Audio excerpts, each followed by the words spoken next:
Thank you very much indeed, Karen. You've set out a lot of challenges for us to try and get through this morning and this afternoon.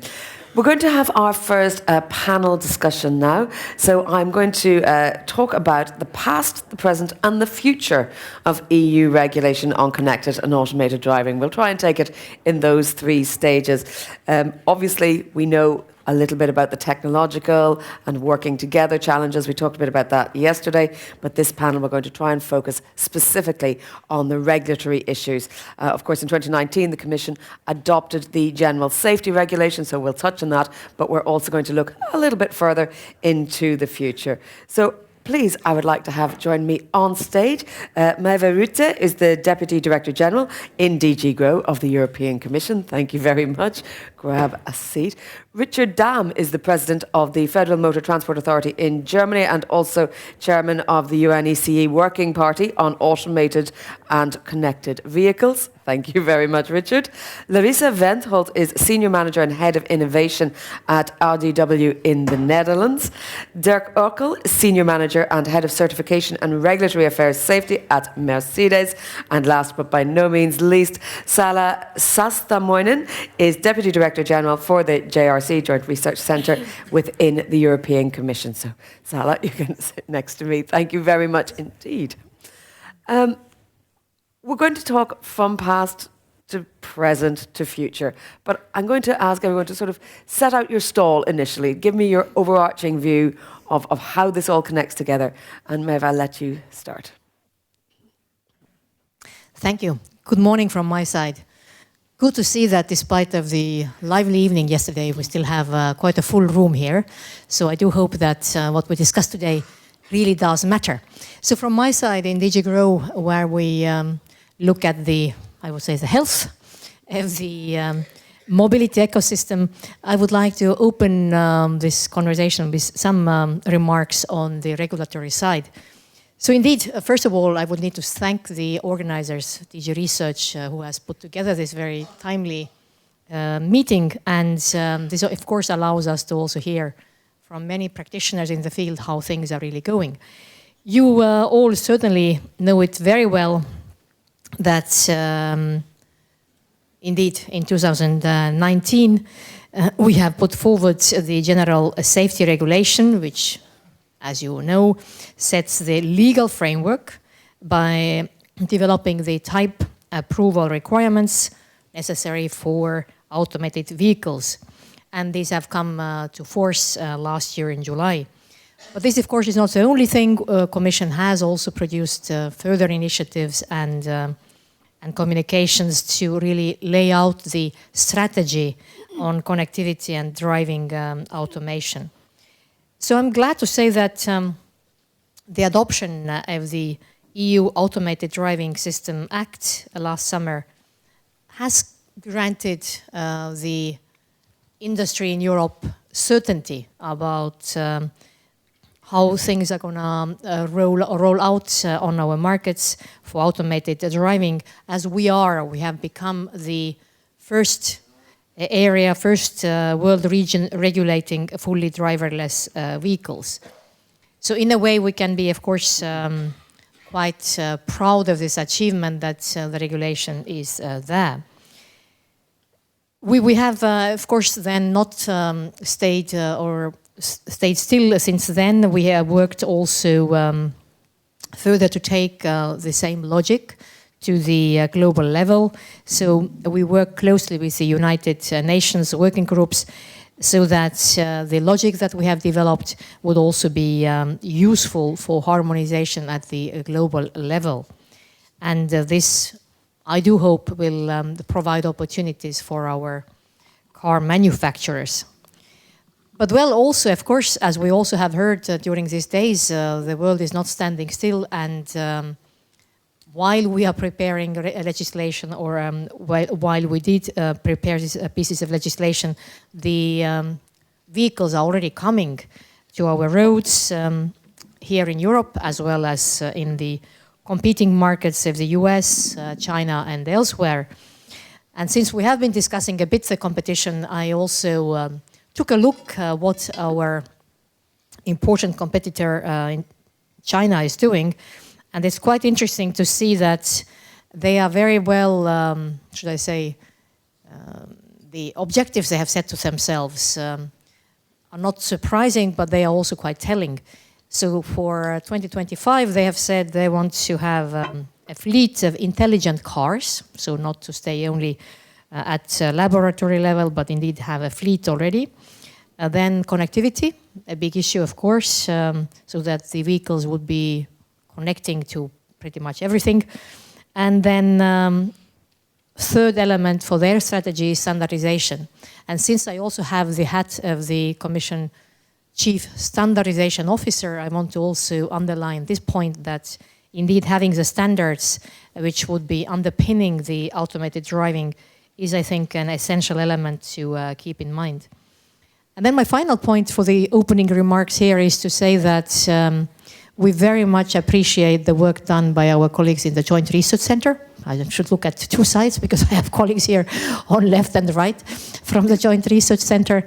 Since indeed this type of novel areas cannot be regulated without proper evidence, and this is where we very much need the work done. And this type of a forward-looking, future-proof legislation can only work if we have solid evidence from our research.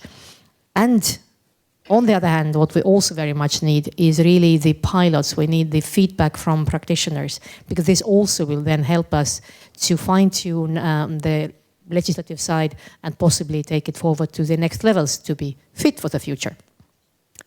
Thank you very much. I'm going to turn now to your colleague at the JRC. Sala, your opening thoughts. Frame the debate for us. Thank you, Jenny, and good morning to everybody. So it's good to be here in the Commission TAC team now from the side of the Joint Research Center. So thank you. We are one of the, that way, scientific parts of the Commission. Thank you for the RTD colleagues also for the organization preparations of this event. So our role is to provide the research and scientific evidence to support the Commission in the policy making, in the preparation of the legislation. And in this role, we have been in the very privileged position to support the colleagues in the DG GROW in the preparation of the fundamental legislation on the area of the connected and automated vehicles that Maive just presented. So this is one of our roles. We are providing, I mean, it is from the testing, technical side, but also behavioral research that is then our contribution. But that's not only thing we do. We also contribute to the research project. So we have been supporting the research project called Horizon 2020 Project Show. That was one of these flagship projects in the field of connected and automated mobility of the Commission. That way we have a dual role. We support the approval of the legislation in the automated driving systems and by having the own research center, the Commission is on the top of the research, so it's the most recent knowledge that we can provide.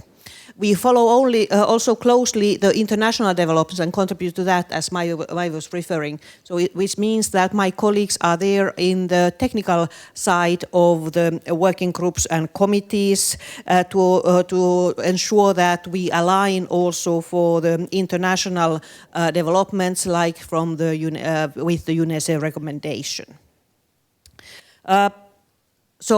What we currently see from our work, that the automated driving systems that we have today, they are based on the research, but they still need further research and demonstrations so that also in the future what is coming, that will comply with the EU regulations requirements. So we are not quite yet there.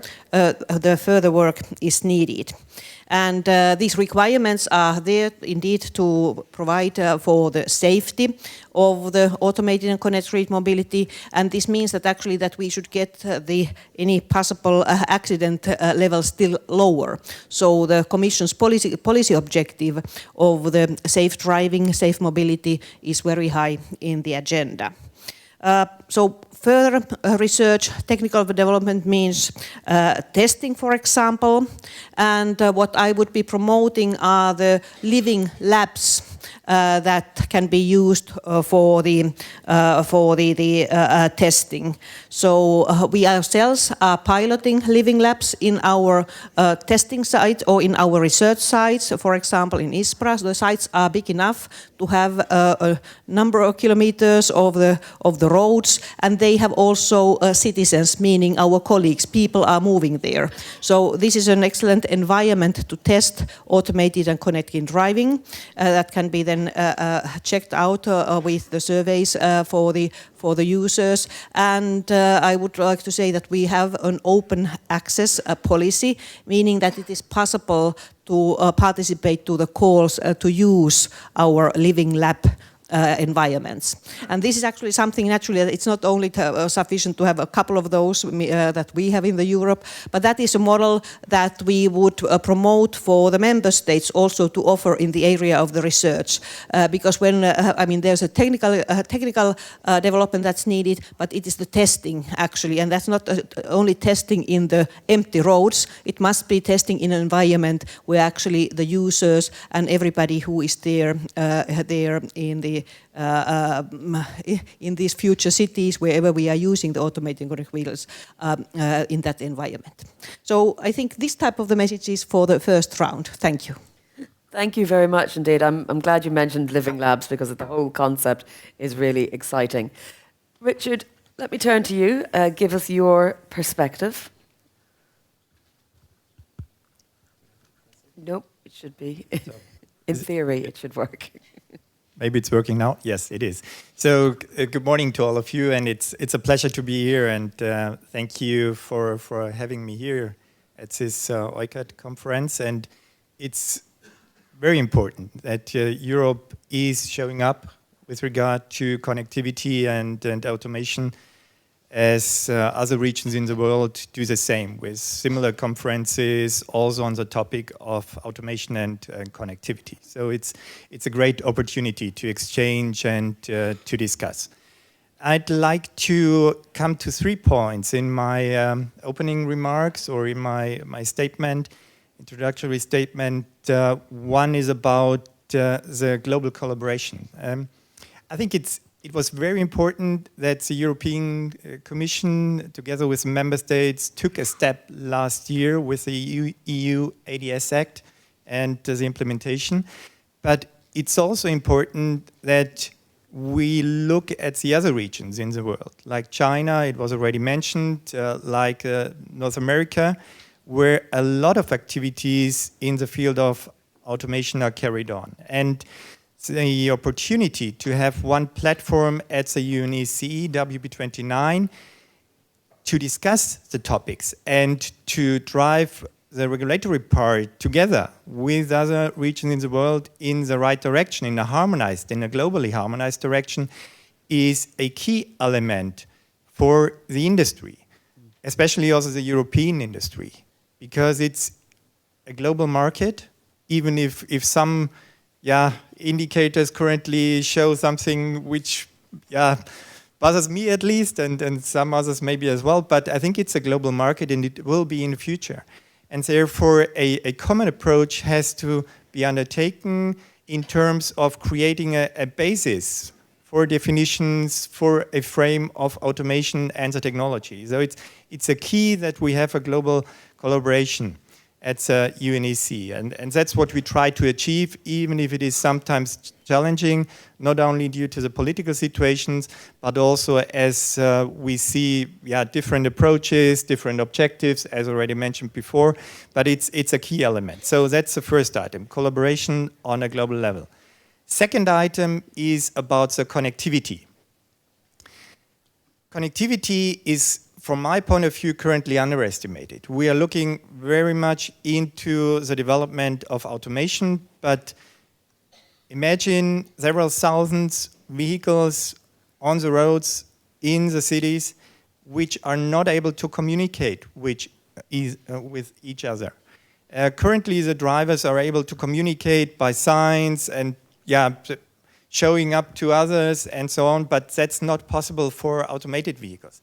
And there are many situations, not only in city areas, but also outside city areas, on motorways, merging lanes, for example, where it is a key element that you have a communication between vehicles. At the UNEC, an activity now was started on vehicle-to-vehicle communication, but it's clear if anyone thinks the standards that were created in the 90s on ITS, on vehicle-to-vehicle communication would fit into today's world, it will not work. So in other words, there's a huge challenge to create updated standards for vehicle-to-vehicle communication. The example of eCall and missing opportunity to update the technology is something that is showing this already. So we need new standards for vehicle-to-vehicle communication, and we need it urgently to allow the deployment at a large scale of automated vehicles. And this brings me to the deployment of the technology. I know you have already been speaking yesterday about coming from research into the field, into the market, so bringing the technology to the market. That's something where we are lacking behind in Europe and also in Germany. So looking into the United States, looking into China, there are large fleets of level 4 technology in the field. They are not only tested, they are running in an environment where people can use it. It's coming up with problems as well, looking to San Francisco, where San Francisco, the city, is complaining about difficulties with such vehicles. When roughly 700, 800 vehicles can lead to problems in a city like San Francisco, this is something which you only can learn if you try to scale the technology. And so there is a huge point that we bring the technology to the market, and it's not only about the regulation, there are other items as well why it is working better currently in other regions of the world. So deployment of the technology, giving technology a chance is a key element for the technology of automation, for the technology of connectivity. That's the framing of the discussion. Thank you. Thank you, Richard. Guys, we've talked about all around the world, but give us the view from the Netherlands. Yes, hello. I'm very honored to be here and very happy to share our practical experiences with the type approval of automated systems. Working at RDW, we are already involved with the approval and admission for testing purposes on the road of automated vehicles since 2015, and also been developing frameworks to validate and verify the safety of these vehicles. And we have quite a unique position in that case in the Netherlands, because the process of giving exemptions for this test is centralized. And we have national legislation to do field operational tests with a steward and without a driver in the vehicle already for years. And that also gave us, as the RDW, a great opportunity to build up knowledge about these automated driving systems.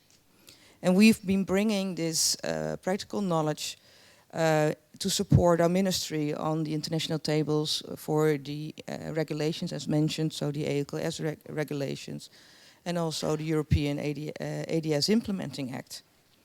And nowadays we are also heavily involved in the implementation of these regulations within our organization. And although we had a lot of knowledge already, and we were ready for the step towards deployment, it is also a huge challenge, I must say. So we have to scale up our knowledge about the system in our whole organization. So this is really an organizational change process. We have to change our procedures, our working procedures. Like simulation, validation of simulation of real-world testing, and we're also adding monitoring during the life of the vehicles. Those are all new ways of working for us. And all the applications we get are kind of individual applications, because the OEMs with the open norms now can just choose the way to prove and to demonstrate the safety of the vehicle, which is no more checking boxes for us. It is really a expert judgment we have to make. And also what we see from a type approval perspective on a national level is that besides the European legislation, we need national regulation, for example, for the real-world testing, but also for the liability questions. And this takes time to change the regulations. And we also have to take our other value chain partners in the mobility chain with us. So the local authorities, police, market surveillance, national road authorities, to make them aware. And they also have to build up the knowledge and change their processes. And of course, don't forget the communication. We are in a national change process. The people need to be aware, and we need to train them as well, the drivers. And I also see challenges on a European level. Because of these open norms, I think we have a big demand for harmonization of the interpretation to guarantee a level playing field in Europe, so that not all type approval authorities just do it in their own way. And we are still in the learning stage. So how are we going to bring back our practical experiences, the data we gather, back to the regulation level, and also be agile in our regulations on a European level to change them and to keep it safe for everybody. So we're making a huge leap forward, I think, as Europe, and that's great, and it's necessary, as stated also. But I also like to, really liked what Karin van der Kluijse was saying. We also have to keep in mind that we are in a change process and in a learning process, and have to take a systems approach here, and to make well-informed small steps and decisions in this process. Thank you. Thank you very much. I think you're highlighting some of the things that came up yesterday, indeed, about bringing society along and about bringing users and everyone along. When I learned to drive, there wasn't even power steering. So, I mean, we've come a long way since then. Dirk, give us the, if you like, the industry perspective, set out your stall on where you see us going with regulation. Thank you, and good morning, everyone. Yes, there is so much to say. Where to begin? Maybe by commending the Commission on the Implementing Act. I think 1426 is a good thing, definitely for industry, and speeding up the process is always good. We are direly waiting for provisions to have strategic planning safety, and this is a given, you know, that you always hear from industry. We need strategic planning safety because the investments in level 3 and level 4 technology are extreme, and we need a good customer value use case to get the money back at the end of the day.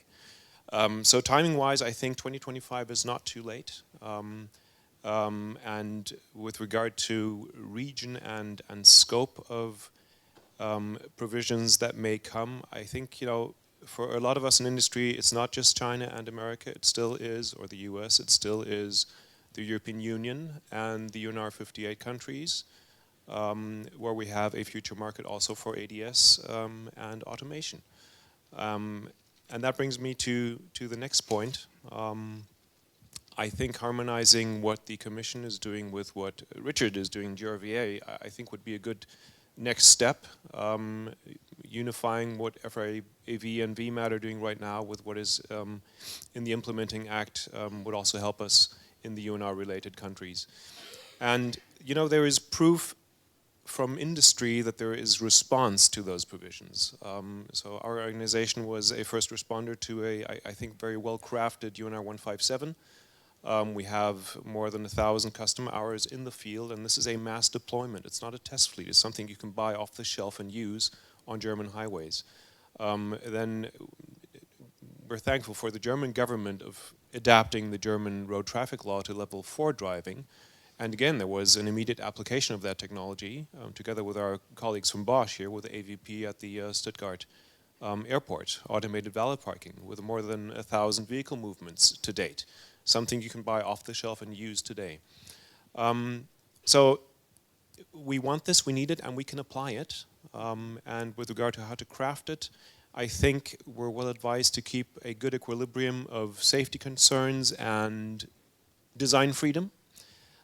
We have a very good example, as I said, in UNR 157, where this equilibrium, I think, is well cued. One possibly not so good example is the previous UNR 79 on lane change, at least that one aspect of it, where I think there was a risk, and that materialize, of becoming overly prescriptive as to what the vehicle needs to be doing, what situation, when, and the customer case, if I may choose that phrase, kind of went down the drain, and this technology is no longer well received because of availability and the actual use case. You really have to pinpoint to experience it on a motorway. So that would be my first observation. The second one is a type approval scheme is good, but we also need national road traffic law provisions that go hand in hand with things. You may have a type approved vehicle in the field, but then the customer is not allowed to use it because traffic law doesn't allow him to.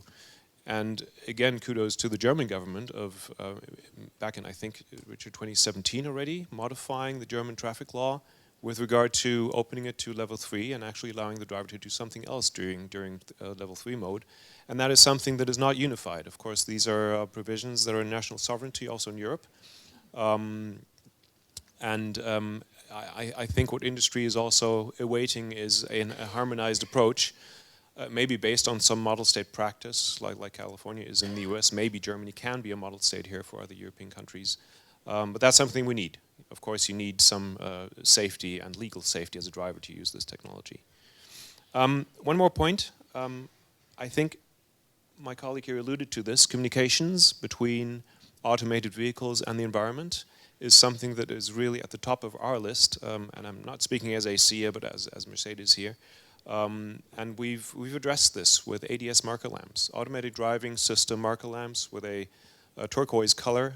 We just came back from an AMVA conference in the US. It's the Association of Motor Vehicle Administrations, to demonstrate this technology, because also their road traffic law actually is in conflict with turquoise light, as in most of the places of the world. So I believe GRE has picked up this now for the UNECE, which we believe is a good thing, and we really think that this color space is one that is very, very suitable to enhance communications, and especially let law enforcers know what's happening in that vehicle. Why is this person playing with his iPhone? Because he's allowed to, and you can see it from the outside.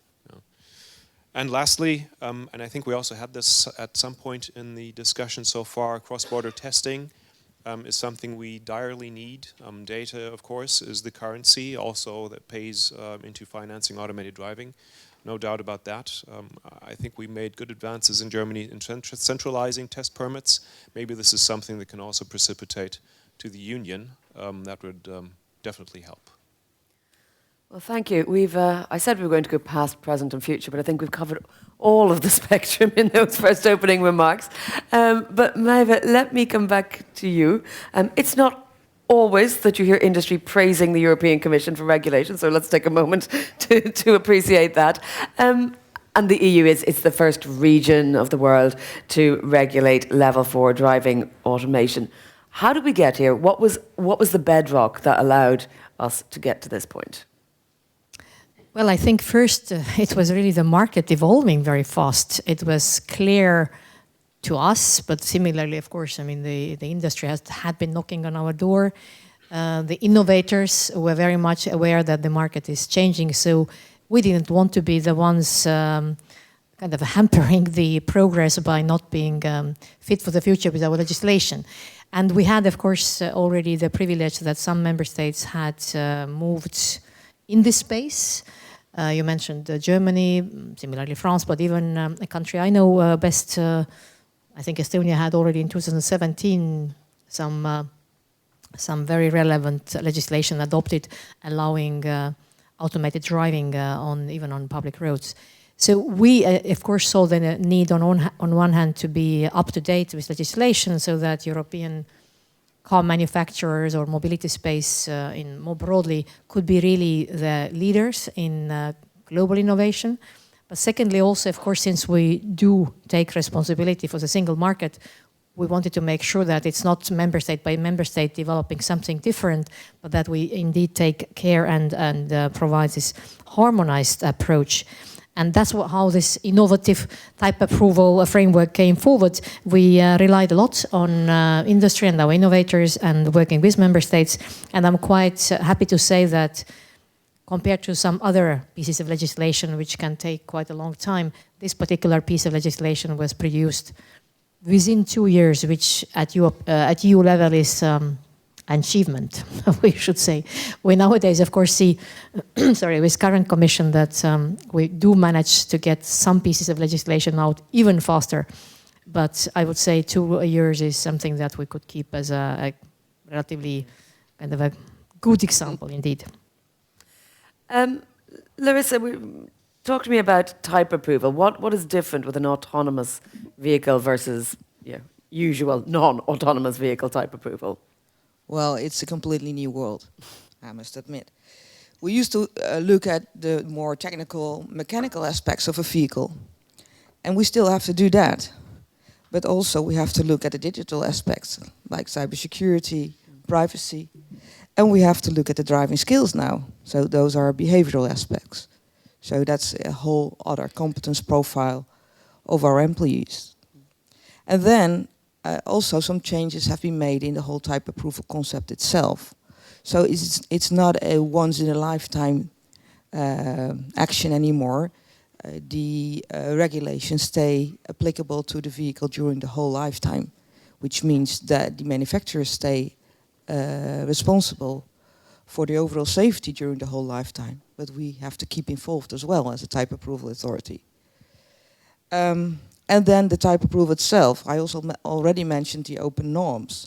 So for example, the vehicle should be able to drive as a safe and competent driver. So how are we going to check that? What is a safe driver? What is competent? So what norms are we going to use? How has the manufacturer to prove this? And how do we say, well, that's right, you made the right interpretation? And we have new steps in the type approval process itself. So we used to do some auditing on the production process so that every vehicle that comes from the production process is the same. But now we also have to audit the cybersecurity management systems. We have to audit the safety management systems, and we become an auditing company. So that's also, and we have to, simulation comes in, real world testing comes in, monitoring comes in, so it's a lot of new tasks. And as said, no application is the same anymore. So we really have to look at it on a case-by-case basis. But maybe our biggest challenge is that a manufacturer can come to us and say, well, I want to drive in different countries. And as it's not the vehicle alone anymore, but we're also talking about driving behavior and also cultural differences, difference in traffic rules, difference in traffic signs. We cannot do this alone anymore. So we need national technical services to work together with us and to bring in this knowledge. So the whole type approval process is not anymore just checking the boxes. We really have to build up a whole file, and based on that file we have to make a decision. So it's a case-by-case approach. We also have to collaborate more with other technical services, but also with other type approval authorities. So how are they doing it? But also with the manufacturers, because it's a discussion about the interpretation of this new regulation, which you also do together. Thank you. Well, let me pick up on this point about different countries, and Dirk mentioned it as well. Richard, you know, we have got different cultures. You can hear from my accent. I'm originally from Ireland. I lived in Malta, and now I'm in Belgium. So, you know, it's different sides of the roads. I mean, it's a completely, I mean, even basics like that need to be structured into the regulatory framework and how we make things interoperable across borders. How does it work? How will an automated vehicle keep driving across borders? Yeah, that's really a challenge. I take the example in Germany, as we had similar discussions. You know, as indicated before, the approval of vehicles is centralized now, and it's done by the type approval authority, but there is a second pillar, which is the approval of the ODD, the operational design domain, so where the vehicle is driving. And this is done in Germany by the 16 Länder authorities individually. And this shows you already it's very similar to Europe with 27. we try to avoid, or what we would like to avoid is that we have different approaches. And that's why we have set up, beginning of last year, an activity to draft a common approach, common standards for the approval of the operational design domain for the vehicle. So how to investigate it, how to analyze it, and what's the criteria to link the type approval of the vehicle with the ODD approval. And the combination together leads to the registration of the vehicle. And a similar approach, of course, could be done in Europe as well, that we try to work together, to be led by the European Commission, hopefully, so the 28, 27 plus 1, and work on a common approach for the cross-border traffic of such vehicles. And of course, it's not coming tomorrow, so there is time, and 2 years would be good if we could achieve it. If it's 3 or 4, it's okay as well. But that's something we need. So we need to work together to have a level playing field, as mentioned before, also with regard to the approval of the operational design domain. What is more challenging even is, I think, the harmonization of traffic rules. This is something where we, I think, will have difficulties. That's a different story, different stakeholders as well involved. But a first step, from my point of view, would already be a harmonization of the approach of approving the operational design domain. Thank you. Dirk, I noticed you nodding along with a lot of that. From your perspective, how important is it that member states eliminate these national barriers? Very. Care to elaborate? No, actually, I couldn't agree more.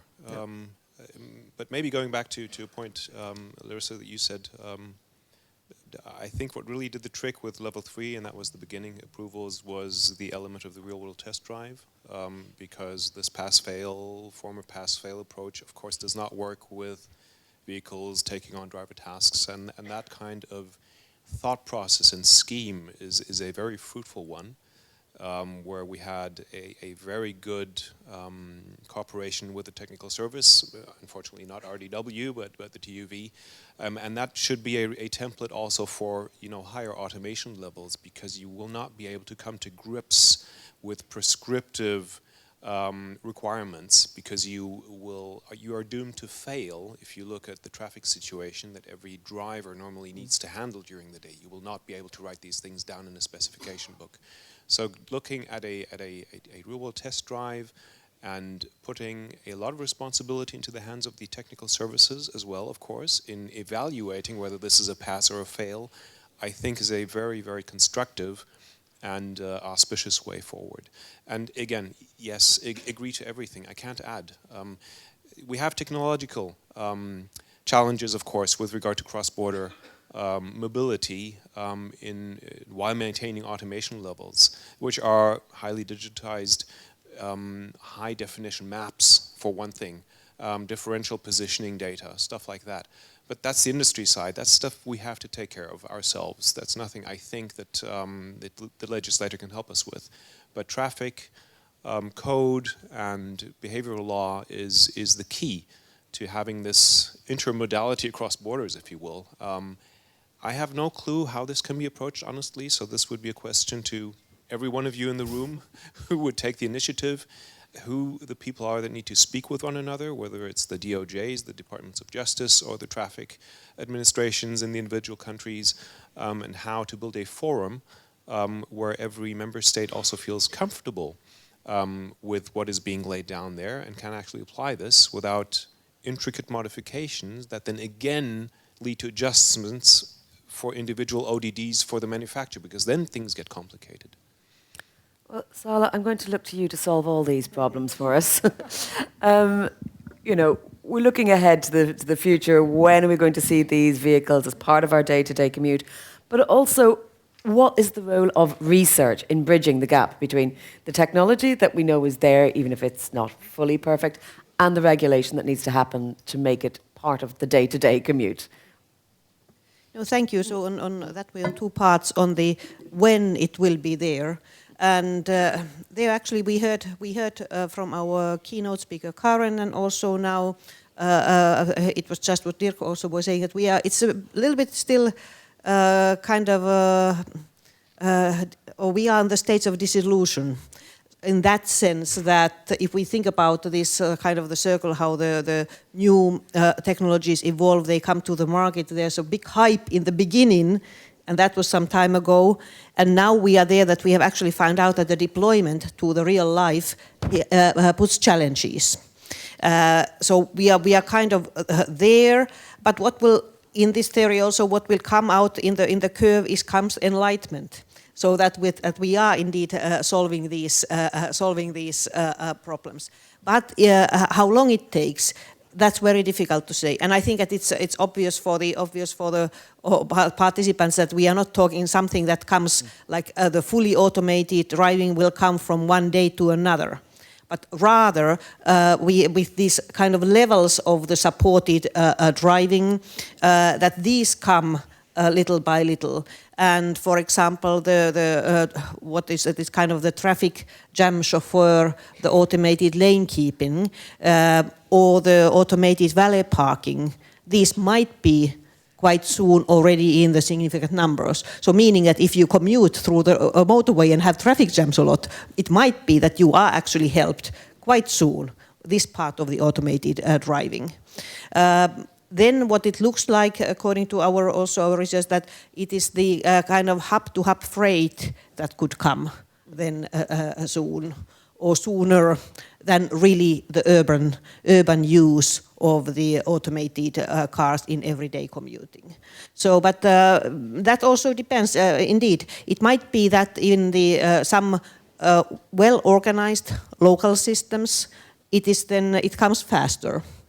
I mean, we saw, for example, when certain business models came to the Europe, for example, Uber, it came in certain cities, places, it came much faster than the others. And then it was the local rules that you were also referring, they were different, and that allowed it. So it's the technological development, which is one part, and then the governance, regulatory rules that has to be then combined when thinking when these might come. But in any case, I think that it is good that in Europe we are prepared, but because what we are saying that it is coming. So that way, this is then something. So what would be the research doing?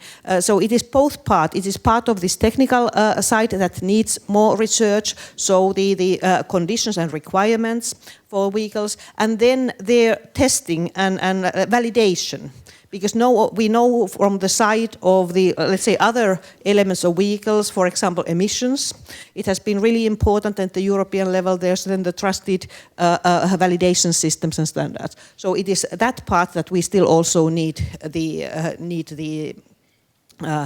more research, and I think that was well presented by Larissa, who explained actually what it means in the type approvals, so in both parts. But that is not sufficient. We need this research on the societal aspects in order then to put these in the frame, and on the needs of the people, so behavioral, that also came. So it is the research in all these, at least in 4 areas, that is needed to bring sufficient information for the next regulatory steps, what is needed, and then actually to build an environment for the practical application.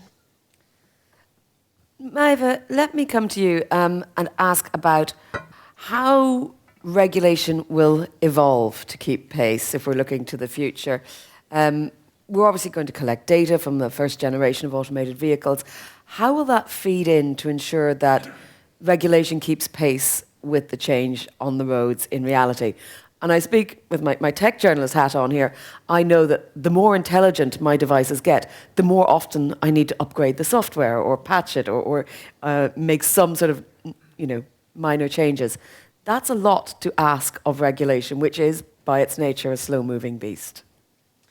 Indeed, and as we have already heard from the first exchanges in this panel here, we are really facing quite a different situation compared to also the way we have legislated in the past. So we cannot hope that we prepare something and it's going to be then stable and useful for years to come. We need to be really agile and able to keep this open approach. So maybe 4 points to reply to what you have asked. First one, I think, is something that we already heard here from industry. The current legislation also needs to be applied in a harmonized way. So I think the first step for us is to make sure that member states really understand and implement the existing legislation in a coherent approach, and that is where we are working with stakeholders on a kind of interpretive documentation and really making sure that what is already there would be understood the same way and implemented the same way. And secondly, really keeping this open approach, and this for Commission is also a novel way of doing things. On one hand, the approach we have taken that the vehicles are sending information back to authorities. This is something that for safety purposes has been well practiced already in other fields. In mobility, aviation is certainly one. So on this side, and the railways as well, on this side we are building on good practices, but now this additional element of really everything becoming intelligent adds, and the speed accelerating, adds to the complexity of keeping our legislation up to date, which would also mean that we need to keep this open approach, this kind of feedback loop going from the practitioners to the industry certainly, but also to us in the legislative side, to make sure that we can update things as we go and try to also be not too prescriptive. I think that was a very important point already put forward. We have to find a way of being close to the market, close to the data that flows in, so that decisions can be taken at appropriate level, and not everything would require legislative decision at EU level. Then a third point I want to one more time underline is really the need to work in a collaborative and coordinated way at EU level and at global level. Yes, of course, we want to make sure that we can drive from one country to another within the EU, but similarly, I would imagine we may want to venture beyond the borders. So we would need to make sure that the automated autonomous cars would not stop operating at our borders, and indeed there needs to be coherence also in the legislation. And my fourth point actually is something where I would say the jury is still a bit out, namely the consumer preferences. And I wonder a bit which way things go. If we look at the most prominent markets, we see a bit differentiation. For example, I understand in the markets in the US, but also in China, consumers are quite keen on getting the fourth level automation pretty much now. They are ready to pay up to $10,000 for that. Well, at least close to 60% of them, maybe now even more. In Europe, we seem to be a bit more cautious.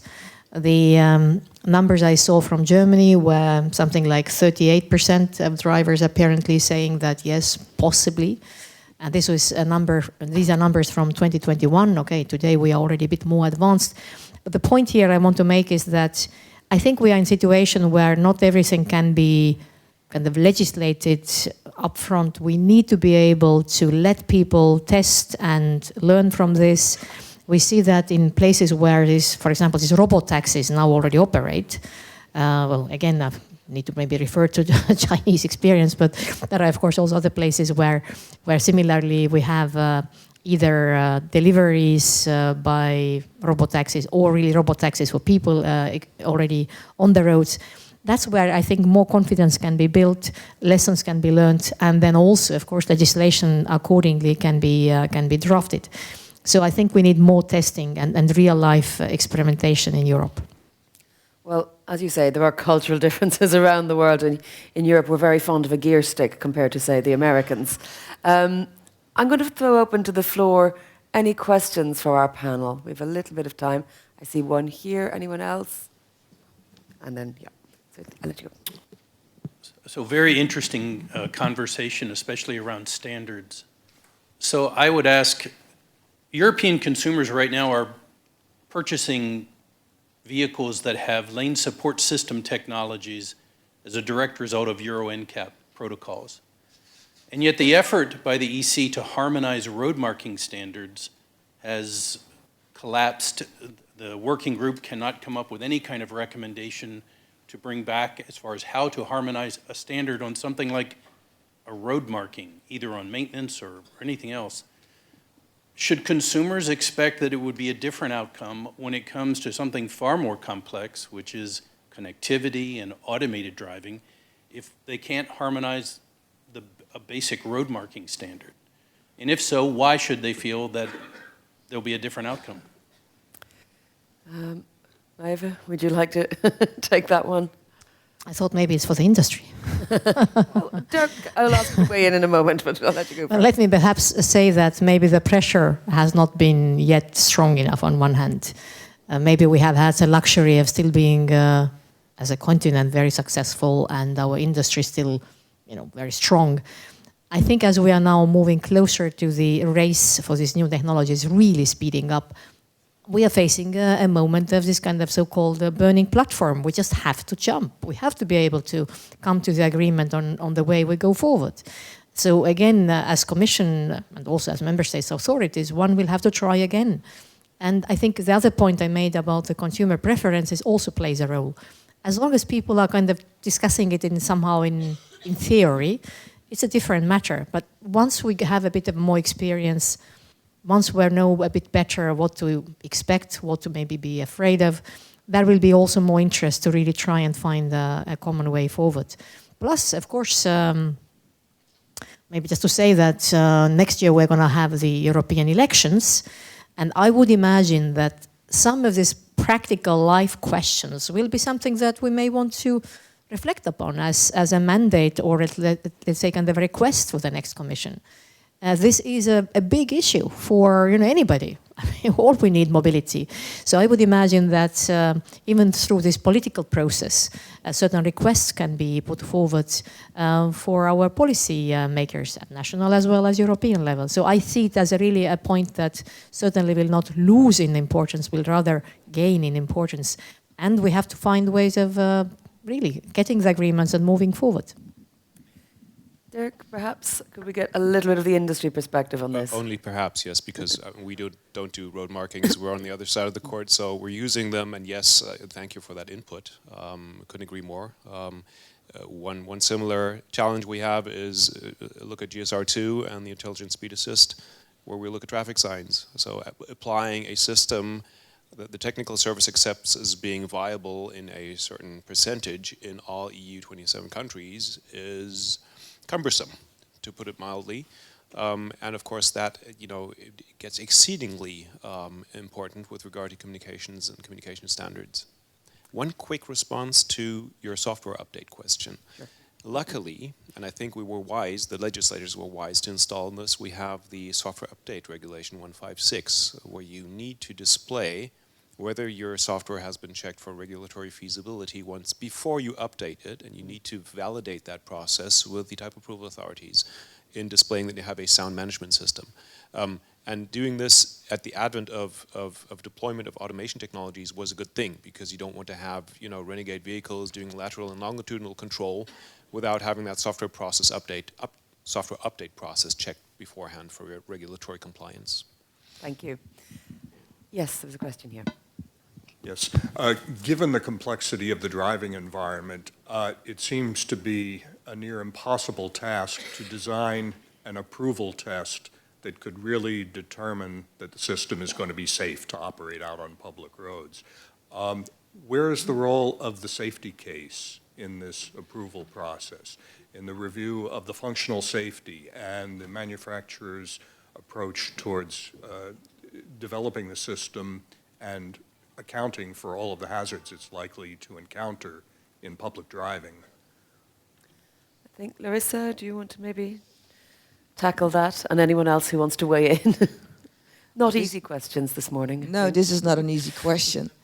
And I think it's also relating to what Richard was saying.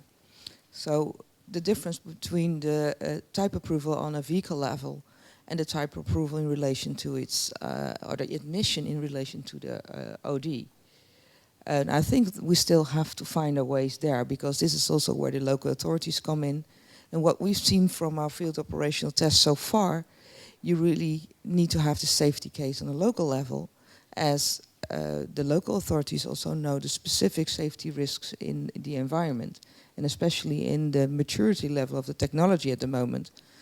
I think it's still too risky to arrange this on a European level, and so it should be a combination of local knowledge and a type approval which is on a European level and where we standardize that process. Yeah. Yes, Richard. Yes.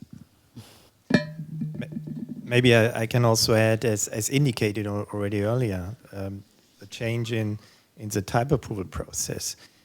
We are, and that's the experience as a type approval authority, we are coming into the process of approving a system or technology at a very early stage.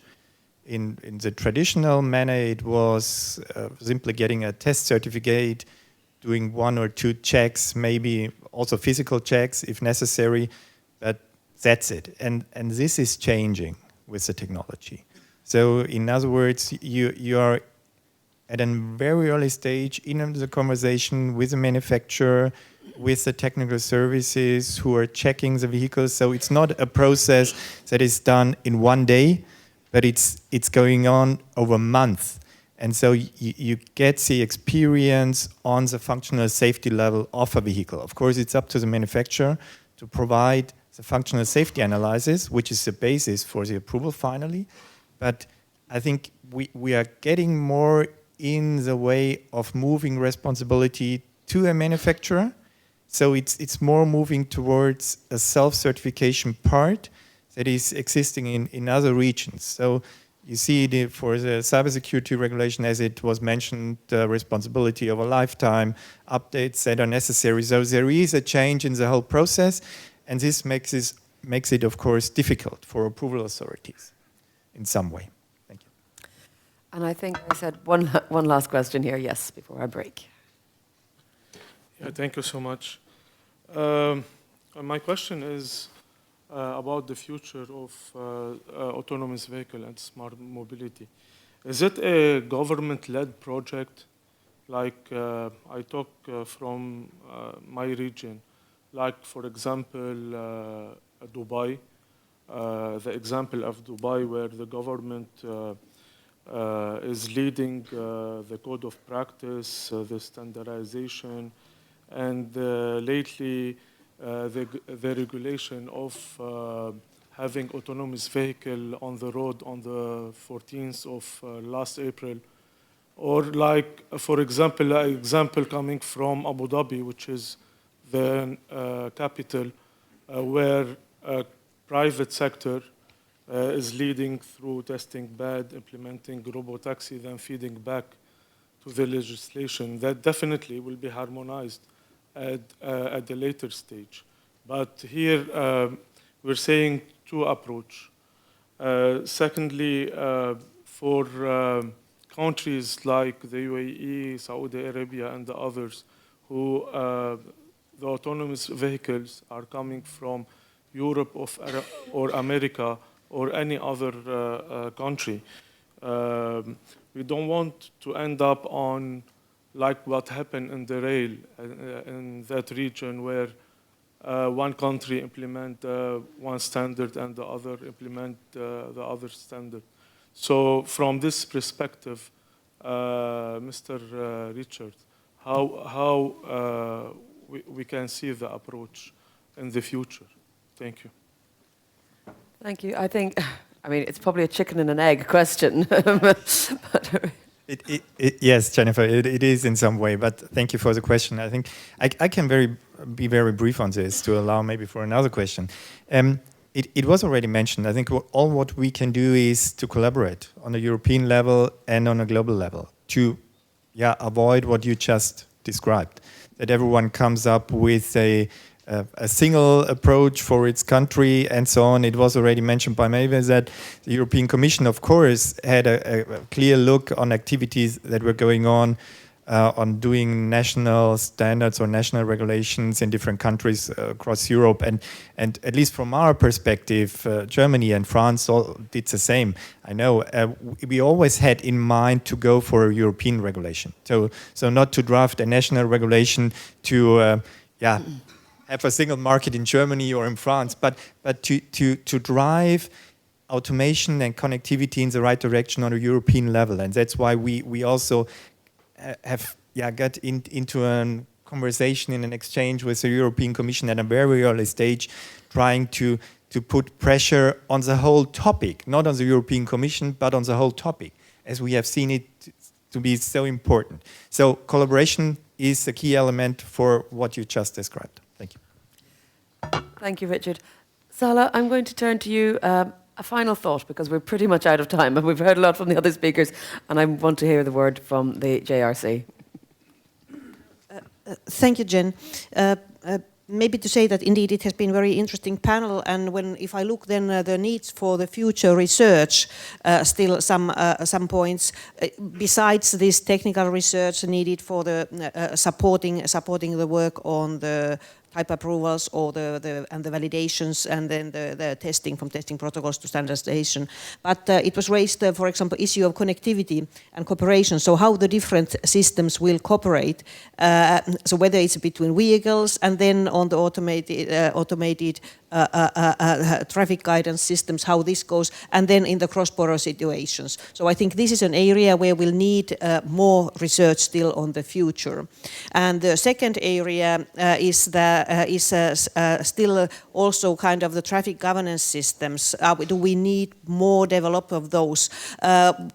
Automated driving, connected driving is part kind of this digital transition still, so what we are, one of our goals. But at the same time, we aim for the green transition, so it's twin transition. That means that it's also the sustainability aspect of the whole mobility sector as a whole that we have to look. And these were some scenario thinking that we had also from our keynote speaker at what does it mean to have automated cars? Does it mean we have more cars?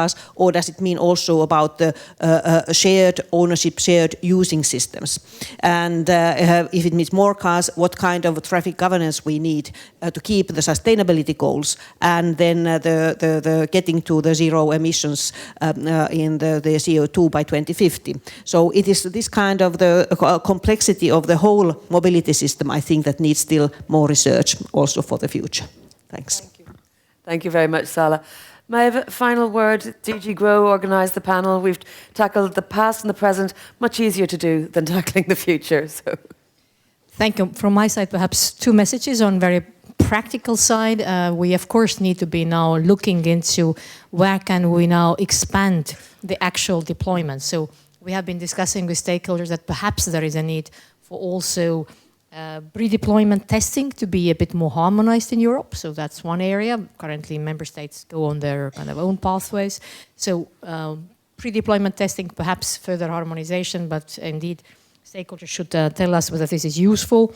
Then we certainly should look at further use cases. So where can we go forward with our fourth level deployment actually? So what use cases would merit it? And then at some point we should perhaps lift our small serious limitations. So that's something as well that we need to be reflecting on in the years to come. And I would say on a broader scale, I feel like we in Europe are entering a new era which for us is a bit uncomfortable, namely a new era where the legislation and maybe also technology development is becoming more fluid. We have had this tradition of being very safety concerned, and we have the tradition of getting things properly all fixed and checked and all the boxes are ticked before anything gets to market. But now with these new technologies, we need to be different, we need to be acting differently, we need to be much more testing and then maybe improving as we go and getting feedback and then adjusting again. So it's a different type of mentality. And this is not necessarily something that we immediately master. This is something also we need to learn as legislating organization and as perhaps also industry. Thank you very much indeed. Now, I'm aware we're running about 10 minutes late, but we're going to take a 20-minute break now and come back, and we'll be devoting a full hour to connectivity. So please don't miss that. And a big warm round of applause for our panellists. Thank you.